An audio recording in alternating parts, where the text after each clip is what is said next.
In today's video, I'm going to teach you how to put fractions on Google Slides. And guess what? It's going to take us no more than 5 minutes. That's right, by the end of this tutorial, you'll be inserting fractions into your slides like a pro. So let's dive right in. First things first, we need to head over to Google Drive. If you're not already logged in, you'll be prompted to sign in. Go ahead and type in your email and password, then click Next. This gets you into your Google Drive, where all your magic begins. Now navigate to the Google Slides presentation where you want to add fractions. Click on the specific slide in your presentation where this magical operation will happen. Remember, choosing the right slide is imperative because, well, that's where your audience will see your fraction.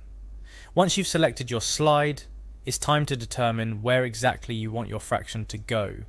Simply click and drag to select the text box or area on the slide where your fraction will live. It's like giving your fraction its own little home where it will be most effective.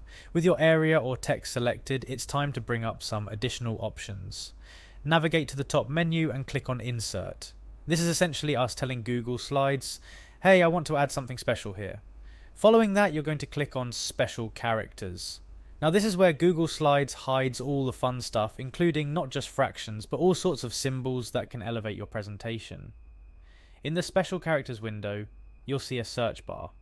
Click into it and type fractions. This is like casting a magic spell to make all the different fraction characters appear before your eyes. You'll see a variety of fractions pop up, from 1/2 to 3/4 and beyond. Here's the fun part. Scroll through the list of fractions and click on the one you want to insert into your slide. This is like picking out the perfect accessory that complements your outfit. Choose wisely based on what your presentation needs. Once you've clicked on your desired fraction, it magically appears in your text selection on the slide. It's that simple. You've successfully inserted a fraction.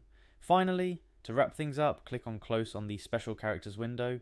This is you saying, thank you, Google Slides, my job here is done. And there you have it. Just like that, you've added a fraction to your Google Slides presentation, making it more detailed and informative. Remember, visual aids like fractions can make complex data more understandable and engaging for your audience. Thanks for following along with this tutorial. Before you go, a final tip. Always review your slides after adding special characters to ensure everything looks as intended. This little step can make a huge difference in delivering a polished and professional presentation. That's all for now. Keep experimenting with Google Slides and uncover all the creative ways you can enhance your presentations. Happy sliding,